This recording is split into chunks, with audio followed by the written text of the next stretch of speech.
Hello and welcome to another Creative Motion video tutorial for Cinema 4D. In this tutorial we're going to be discussing and we're going to be taking a look at how we can model this toy wooden car, how we can apply materials to this, how we can set up a simple 3-point lighting setup, and also we're going to take a look at how we can rig this, so how we can align this to a spline and use a little bit of Xpresso to kind of rotate the wheels along the spline and also change the direction that the front axis is always pointing towards the direction the car's actually moving to. Okay, so let's jump into this. Okay, so what you could do with this, you could possibly work from reference sketches. So if you had schematics of this, that would be ideal. If you had a side view, profile view, front view, top view, you could use that as a reference, bring that into the viewport, create your own planes, and work that way. But for this, I'm just going to use the image as a reference point, because we don't have to match this to exactly. We just want to recreate this kind of shape. So the first thing we'll do is probably just create this main body here. So, and the way I'm going to do this is extrude a spline and just kind of chamfer the edge on that. So we'll just jump in to do that.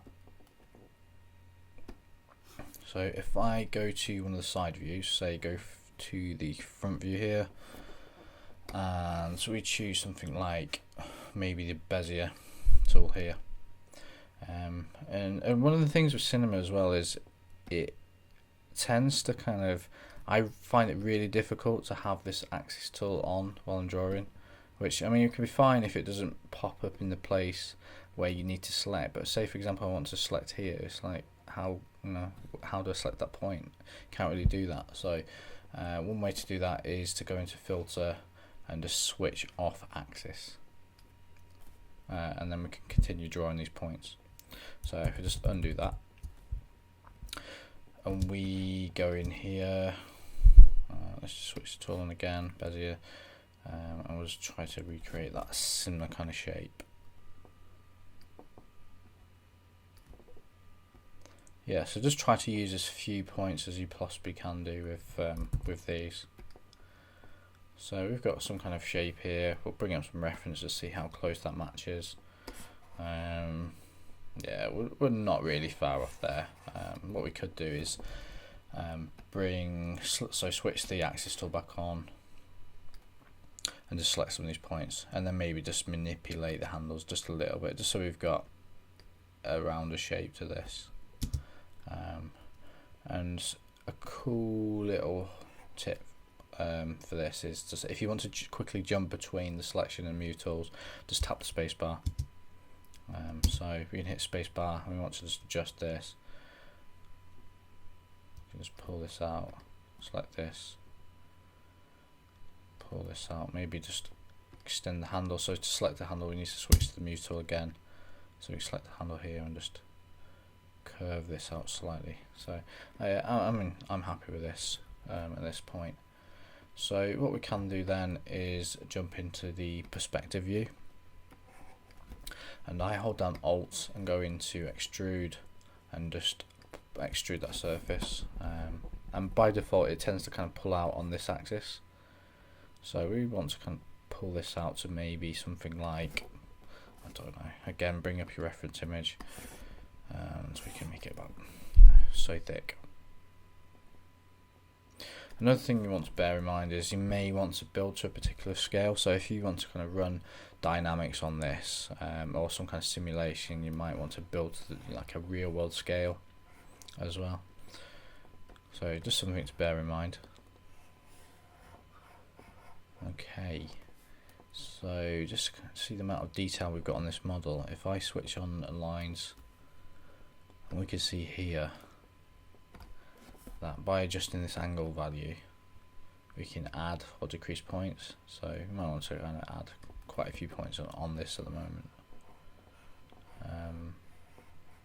And you can see straight away we've got some kind of a little bit of a shading issue, just because I think it's just down to the sheer amount of points just around this side, and very few across the base, or around the back here. So all these points are almost like try to merge to here, so you can see the direction of all these lines flowing this way. And when you get this, you tend to get creasing with the shading. So one way to fix this is if we select the extrude and go to caps, what you can do is you can change the type to n-gons to something like quadrangles, and check regular grid here. And what it'll try to do is just kind of subdivide the surface and create a smoother geometry. So yeah, I mean that's looking cleaner. Yeah, it's done it to both sides on this, so yeah, quite happy with this. And the other thing we want to do as well is we want to create a fillet cap for both sides. So if we select fillet cap for both of these sides, we just focus maybe on just this side for now, and we'll probably want to constrain the proportion so we don't change the size, so it almost fillets inwards rather than pulling it outwards. There you go, just like that. Okay, so another thing to bear in mind as well is as you're filleting inwards, you don't want any of the points to merge or overlap, or any of the vertices to kind of intersect at this point, because you'll start to get pinching and shading issues as well. If that's the case, what you can do is maybe like just decrease the amount of steps around here, and that shouldn't happen. It's just something you kind of have to play with really, just to adjust. And we want to create some more steps just to smooth out that surface. So maybe something like this. Again, we'll bring up the reference image because we want to match the similar kind of look to that. So it's a little bit tighter. So we're going to just pull it inwards to maybe maybe something like that. Let's give it a quick render to see what the shading looks like. Yeah, that looks fine to me. I'm happy with that at this point. So once we've got it working on one side, we can just duplicate and copy that across. So if we could just copy steps here, paste it in, and again copy radius, paste the radius, we should now have a symmetrical look to this. So we should have the same look on both sides. But we have again got some shading issues just on here, so on this point. So let's just take a look at the width of the geometry. Okay, so that's cleaned up a little bit. It's still looking a little bit dirty around the edges though.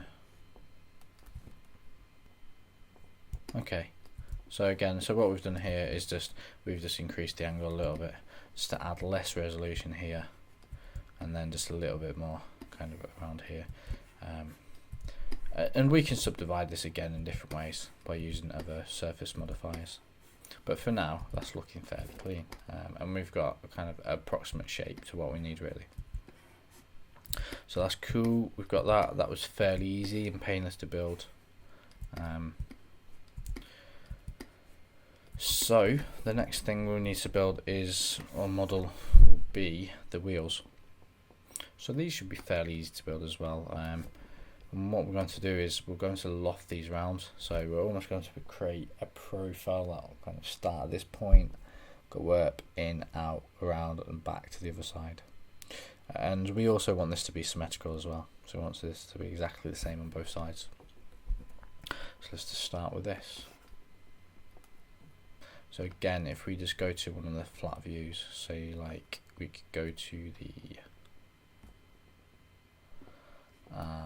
we've got, so if we go into this view here, you can see we've got a little bit of an issue with one of the points. So we've accidentally moved one of the points, and that was probably causing some of the shading issues we was looking at before as well. So we really don't want that to happen. So let's just switch off extrude for now and select that point. And what I want to do is just move it to the exactly same point as one of these. So I don't know if this is moved as well. That looks kind of straight. So we select one of the other points. We can see if we move this kind of left and right, we can see the axis which it's moving on. So at the moment it's set to 0. So we want to do the same to this one. So we select this one. You can see this one's shifted by 10, by minus 10. So we just hit 0 on this, hit apply, and we just move this into the correct position.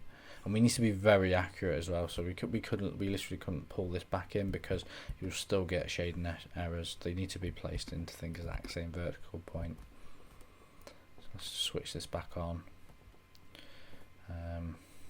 And carry on with creating that profile for the wheel. So again, what we can do here is maybe we'll choose the Bezier spline tool again,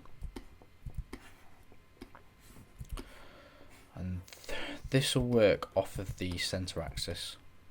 So if we start to kind of draw out from this point, whichever axis we choose to loft from, it'll always loft from this as a center point. So either this direction, that direction, down, whichever direction it is, it always works from the center point.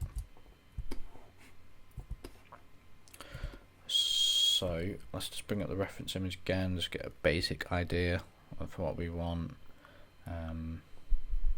Okay, so kind of going up, coming in, coming out again. Yeah, so I'm just bringing this off to the side just so I can draw this profile. So with the Bezier spline tool selected, what we need to do is click to select a point, again go into filter and switch off of axis. And we want to kind of use the grid as a reference point as well, and so we'll almost count up maybe 2 blocks to this point.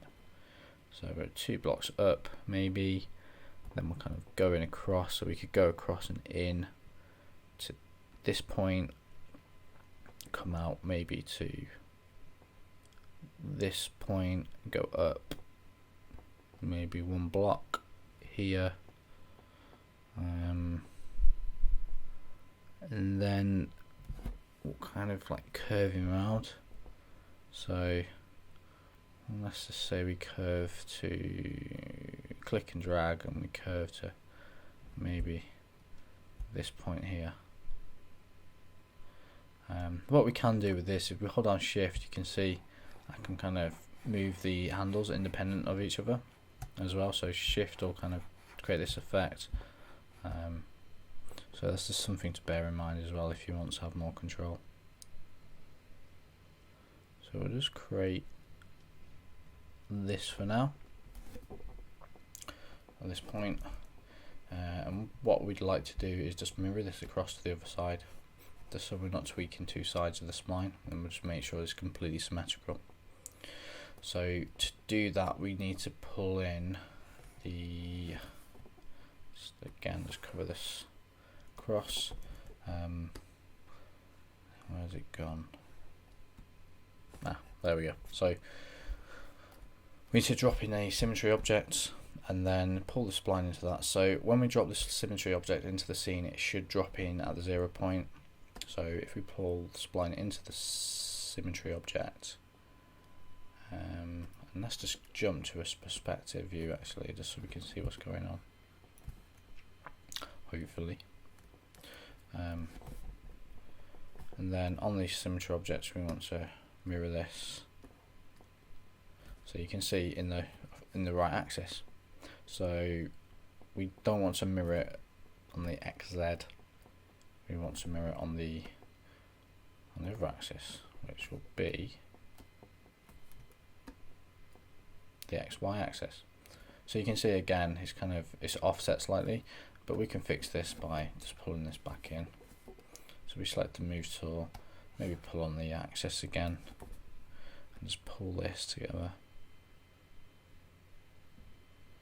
And we can tell the symmetry objects as well to weld points, and it works off of a tolerance range. So if we to really increase this up as we pull this in, you can see it's snapping welding and then it's losing it there. So the higher we go with the tolerance, the more kind of range we've got to play with when we come to kind of moving these together. We could we could loft with this kind of shape. I'm happy with this. So now we've got this spline, we can then hold down Alt and go to lathe and just make that a child. And again, jump out to the perspective view. And again with this, you've got all the different options to mirror in different axes. Okay, so to get this to mirror in the, or get this to lathe in the right axis, what we can do is adjust the object that's within the lathe object. So we might want to rotate this, maybe that way, rotate it the other way. We just need to kind of rotate it on the right axis. So you can see by rotating that 90 degrees, we'll get a similar kind of result to what we need.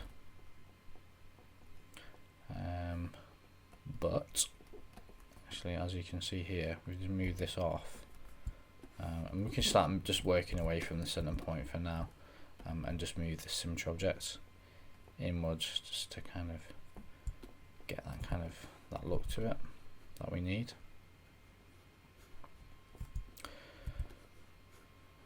Okay, so we're not going to worry too much about this gap here, because we'll have kind of a cylinder just extruded just out of this anyway, so we won't worry too much. I mean, what you could do is you could put like a tiny return on the spline, have it coming in and coming back, just in case you want a bit of a gap there, so you don't see the kind of backside and the hole. But this is fine for now. So yeah, we've got the center point in the right position. This might not be to the correct scale for what we need at the moment, but let's just rotate it around and get it into the right position.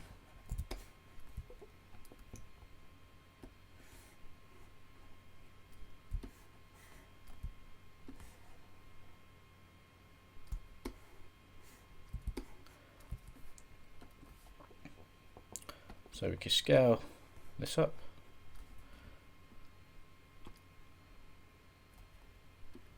Actually, let's just raise this slightly off of the ground, just so we've got a bit of gap from the base, and then we can just scale this up again. And I tend to work a lot from the perspective view. Some people prefer working this way, other people prefer to just move and align everything from like the front view and the side view. It's just down to personal preference really. But you might, for lining things up perfectly straight, and be very accurate, you might want to like switch to one of the other views and just zoom right in. So for example, we just want to make sure there's no intersections with this. We can just like slightly move it back, just make sure it's not touching here, and again line things up here. Maybe go to the other view, so you can see here we've got this offset from the floor, and we can just move the base of the wheel just at the right point. And now I can see the scale's a little bit too large as well, so again we come in here and we'll just scale this down, move this down, and so we get something fairly close to this. So we could go smaller still, but yeah, we'll go a tiny bit smaller. Okay, and let's move that down.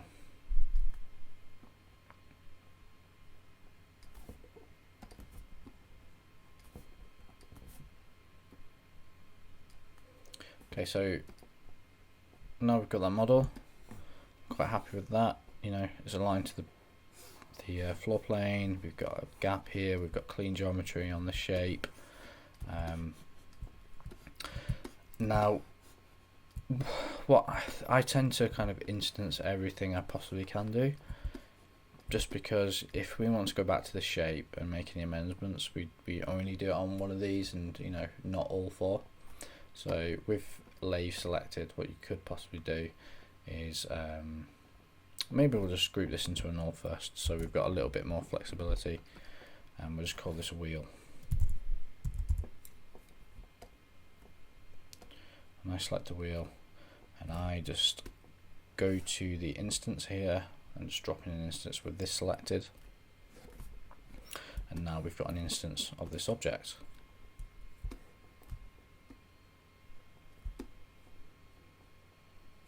Okay, so it's exactly the same as the original, and if we change anything on this one, it will update on the instance, which is what we want really.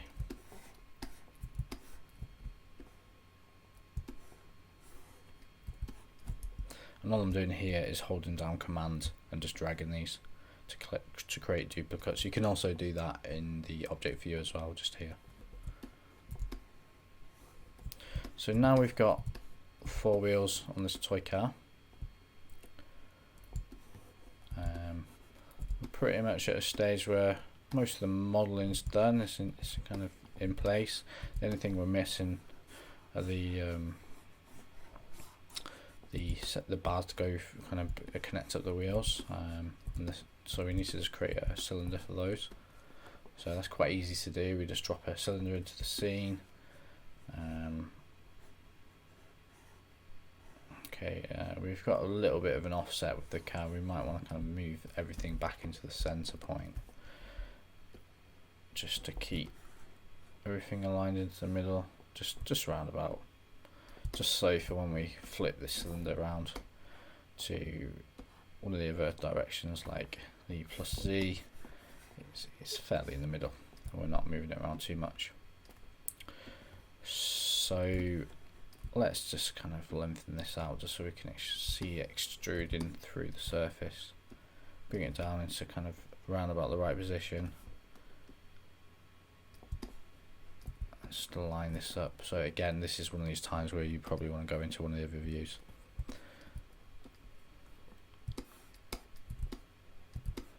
And just line it up perfectly in the center. We'll just increase the radius, and what we'll do with this is just make sure it's slightly larger than the hole we created. There we go, that should be fine.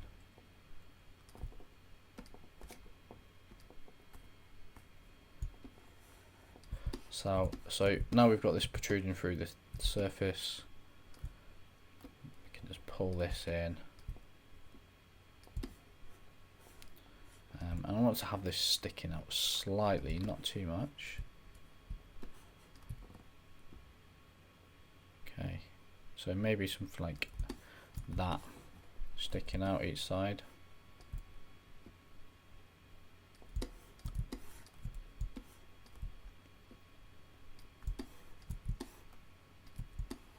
Yeah, that's cool. I'm happy with that. And you can keep this everything procedural as you possibly can do, so we don't need to convert the cylinder unless we have any particular need to do that.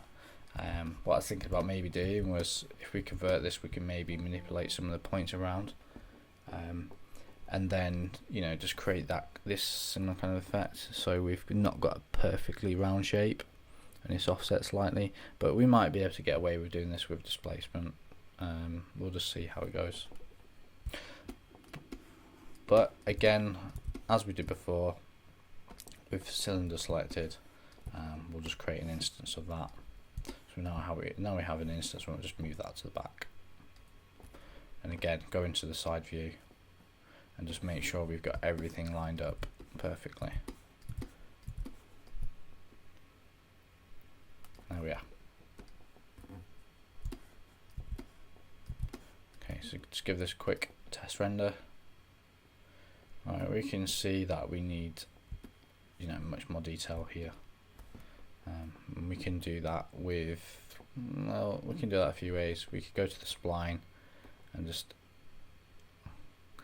it's not the detail, well, maybe the detail actually in this. I'll just increase this slightly, and also yeah, as I said before, as we're changing this, you can see it updating on the instances as well. So that's a cool way of working. Just speeds up things much, just makes everything a lot quicker to do. So if we go to the lathe object, and we just change the subdivisions here, and we just crease these and just really pull this up. Again, creating smooth topology and trying to keep these polygons square as we possibly can do. And something like this should work quite well. So You see the seam we've got in the middle. I think that's been created because this hasn't been welded properly. It might not be welding at all actually, and that possibly could be down to it not welding the spline object points. So for now we'll just join these up. I'll just give that in again. Okay, so what we'll probably want to do now is just tidy up this scene. We just want to kind of rename some things. So we've got wheel named, which is fine. Let's just call this body. We've got all the wheel instances here. Okay, so we'll group body again. So just select all these, group these, and just call these wheels.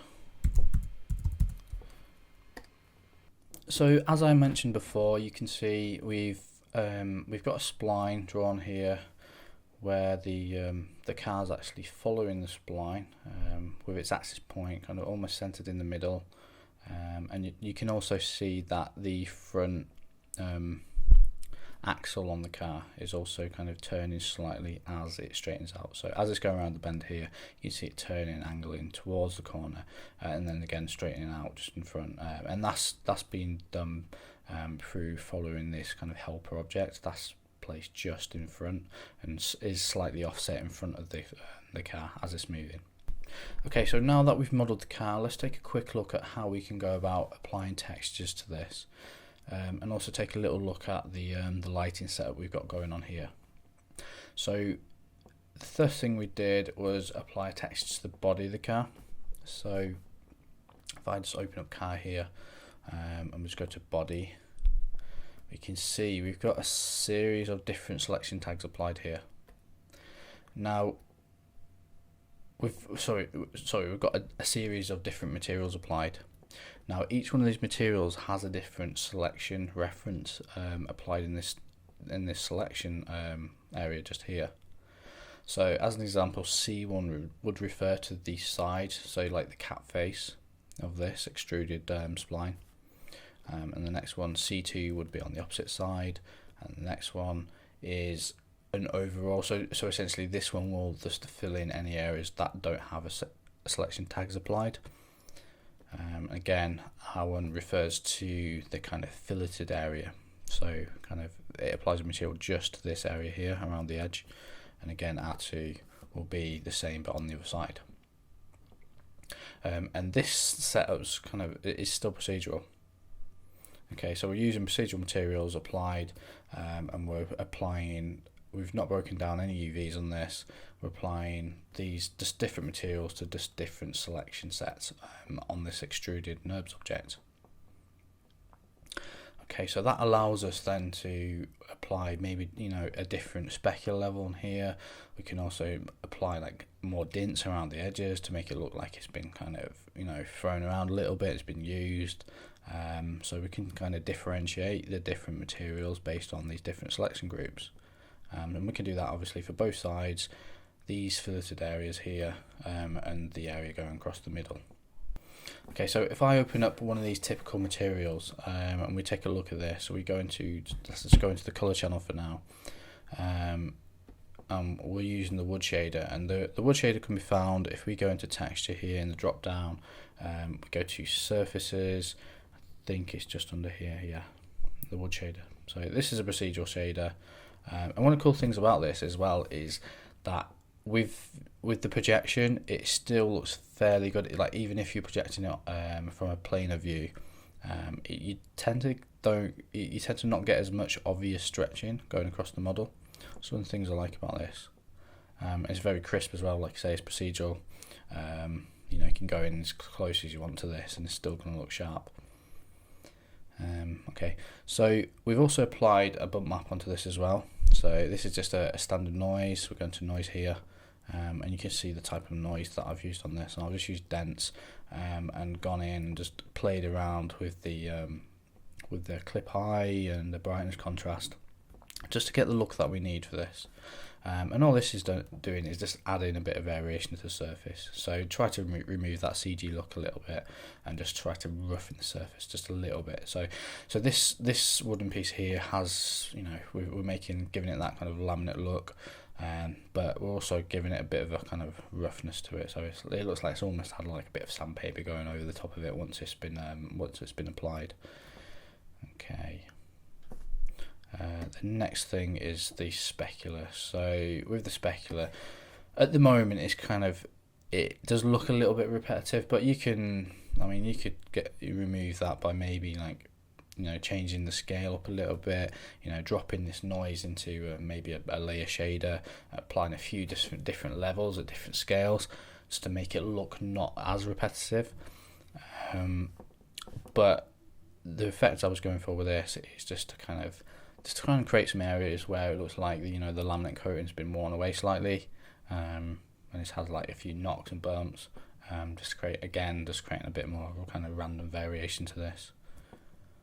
Okay, and that's pretty much it. I think also in the specular shader we changed with the height and fall off as well, just to kind of create this kind of shape on the specular.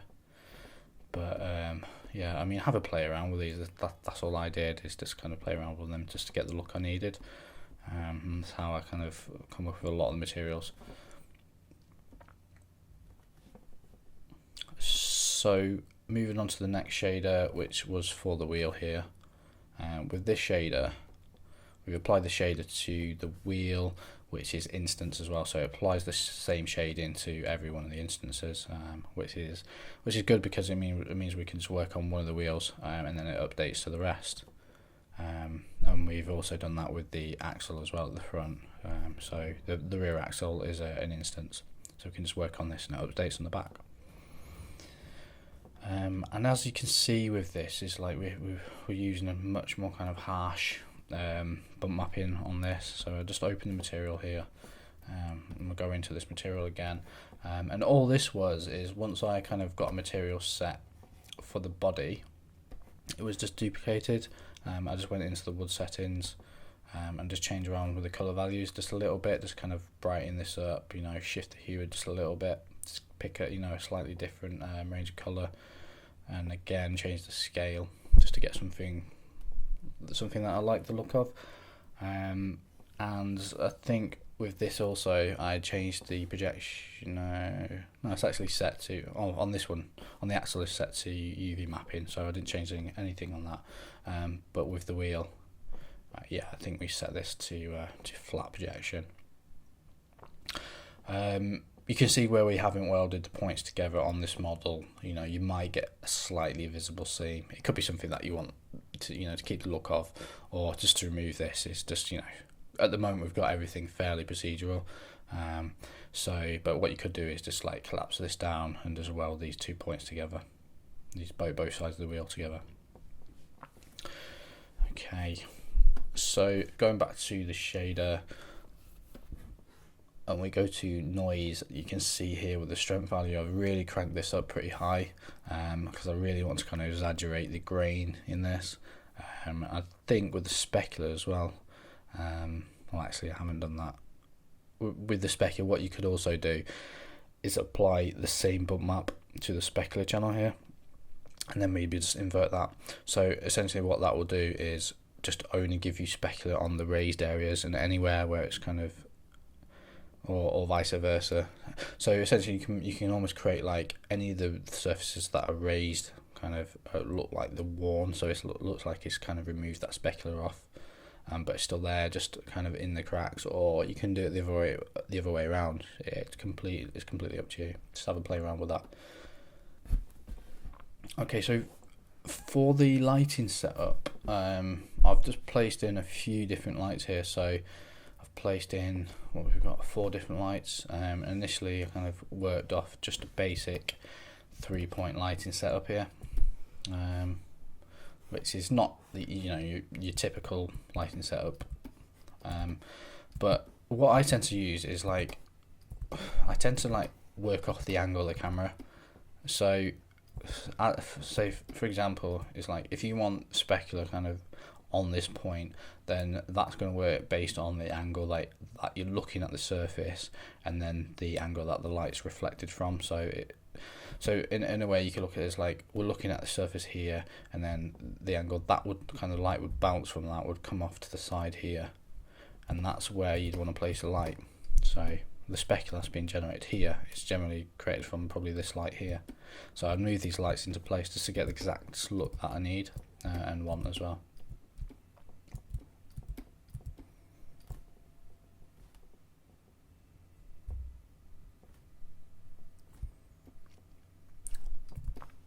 So we've got a few different lights in the scene, and each one of these lights has been coloured slightly, and I think I did exaggerate some of these just a fair bit. So light one here, you can see I've pulled it, added a kind of blue to this.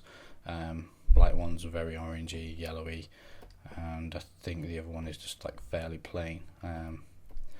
But this adds a little bit of realism to the scene, because it's very rare that you'll have like one particular like light source in any environment. You know, you've always got like different shades of coloured light being bounced off different areas of different coloured walls. You know, you might have, you know, orange light coming in through the window, and, you know, more of a different coloured light inside. So this always helps to add a little bit of realism, I think, to anything.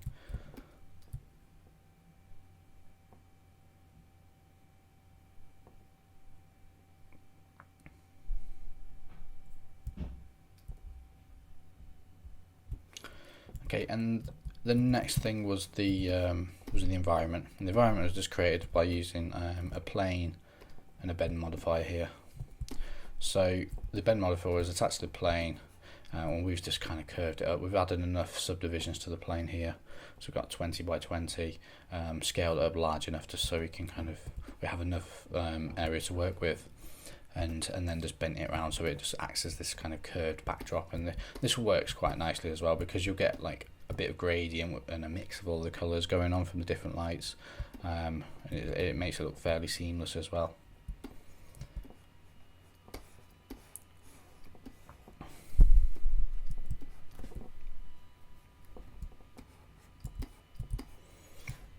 So I'll just quickly play the animation here, and we'll quickly jump out of this camera just to come and see what's happening with the car, the path is following. And you can see here that the wheels obviously pointing towards the direct, well, are using the same rotation as this kind of helper null that's just in front. So this helper null is placed or just offset on the spline, just at a few points in front, and then obviously it will rotate before the car rotates, and that helps with rotating these wheels before and offsetting the rotation of the wheels to the body of the car. It makes it just look like it's kind of turning, you know, as it's following the spline round. And the other thing we want to look at as well is, you know, how can we link movement of this car, you know, to the rotation of the wheels, but how can we do that in a very accurate way? So what we'll do here is like work out the circumference of the wheel. We'll look at a few different methods to do that, and also like work out how we can do that based on like moving in one direction, and also do it based on distance as well. So obviously if the cloud was moving in like just one direction, you know, we could set up an Xpresso rig for that, just kind of work everything out, and it will work fine. But you know, if it's moving in different directions like it is when it's linked to this spline, it's not particularly moving in one axis. So you know, trying to work out the mass of that is fairly difficult, and it's easier to work it out based on the distance. So we'll look at ways that we can do that. Okay, so if we just take a look at how we got this car to follow along a spline here, and all I did here was simply go to the Bezier tool here, and then go to the top view, then we just start drawing out points, and I've just drawn out this kind of, you know, almost circular type of pattern to this car. So you can see we've got like straight areas and it starts to curve round. And once we have this spline, what we can then do is I literally just grouped everything into one null. So we've got one kind of central axis point here, everything's within the null, and then all I did is click car, go to tags, Cinema 4D tags, and then align to spline, which is this one here, and then drop that onto the null. And then if you click on this tag, you've got this slot here, which is spline path, and you can just literally pull in your reference spline straight into here. So if you pull your reference spline directly in, which is this spline here, to this slot, what it will allow you to do is, as you adjust this position value, which goes from 0 to 100%, it'll literally move the car from 0 to 100% as well, along the spline. If you don't have this tangential checkbox selected, it essentially move the car but without rotating it towards the direction of the spline, so it'll just kind of go around without really turning and rotating around and following that direction. So at that point where we've got this car linking to the spline, the only thing that's happening is just the whole thing's being dragged, along the spline. And what we want to do here is, the first thing we want to do is trying to work out, how we can create rotation from the wheels to work in sync with the movement of the car. So we can do that by a couple of different ways. The way that this was finally set up was the car was brought in to the scene. So car as in this null was just dragged into the Xpresso window. So yeah, we can create these Xpresso tags by clicking the null, go to tags, Cinema 4D tags, and add it on an Xpresso tag. If you double click that tag, it'll then pop up this window here. So again, going back, we've dragged in the car here, and then if you tap on these corner points, you've got these different kind of attributes you can access, and we kind of pulled out position and previous position. Okay, so what position will be? Position will be the current position of the car, and previous position will be the position that car was at on the previous frame.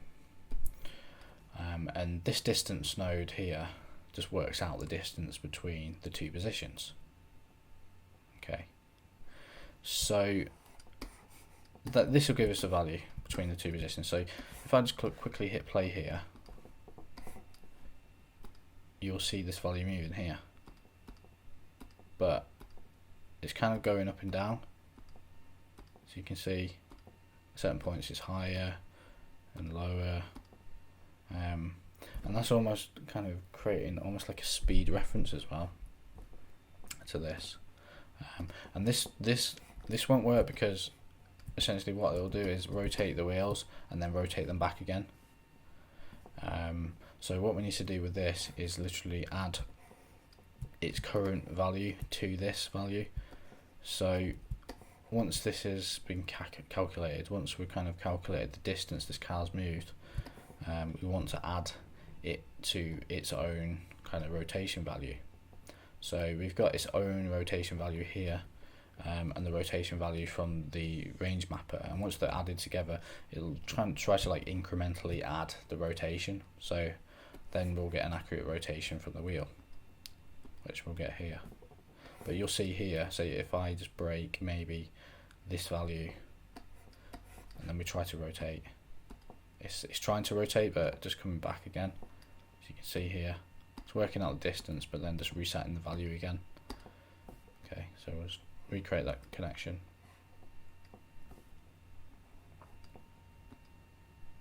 There we go, it's working fine again. So once you've got the an accurate rotation value, you can just link that to each one of the instances. So we've got wheel here, which is the original, and then each one of the instances receives the same value. So all the wheels rotate at the same time. And that's solved that problem. One of the things we haven't worked out here though is how do we work out the circumference?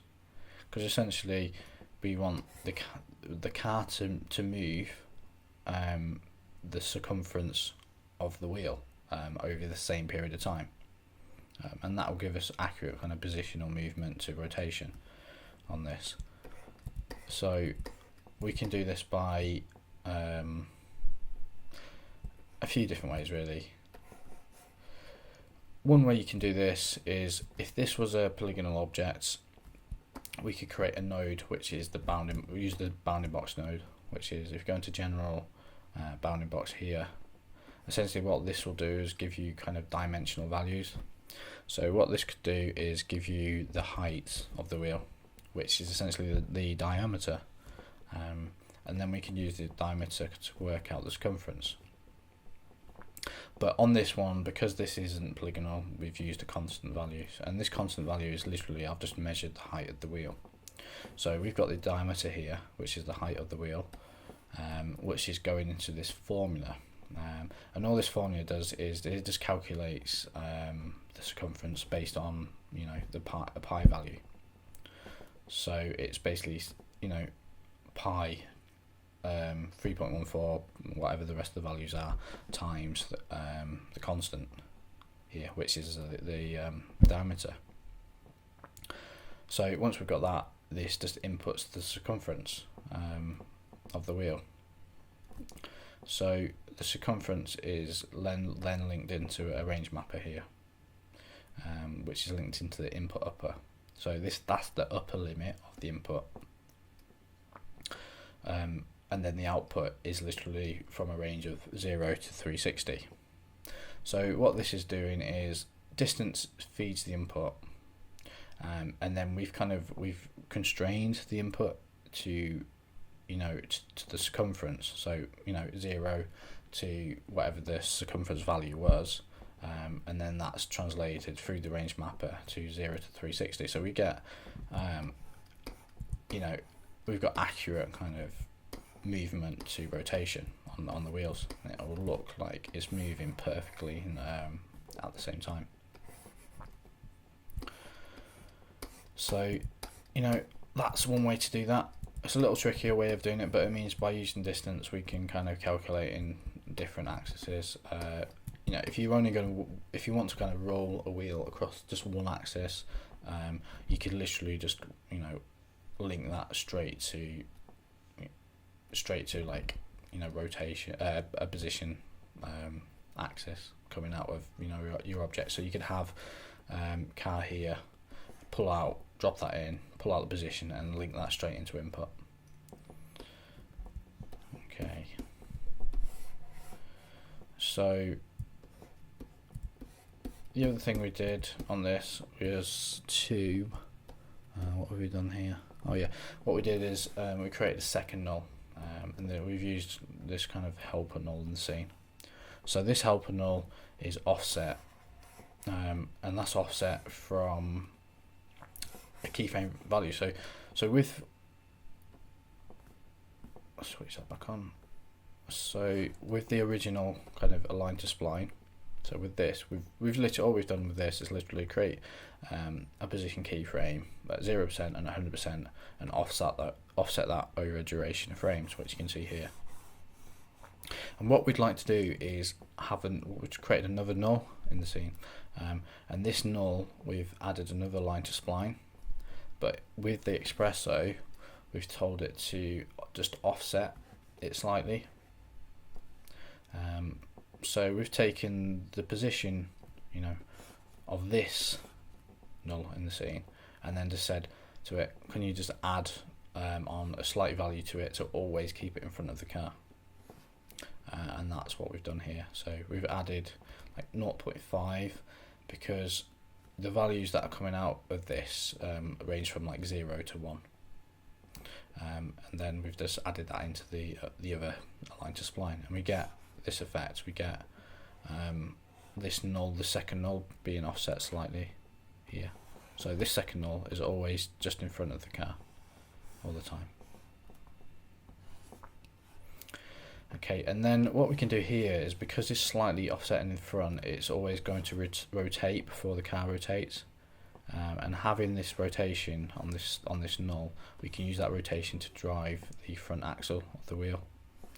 So we've literally done that just by linking that null's rotation here, the global rotation of the null here, just to the front axle. So it's just telling it, this front axle, to follow the same rotation as that global null. So the axle here will always be aligned to this, and that creates that kind of turning effect on the front wheels.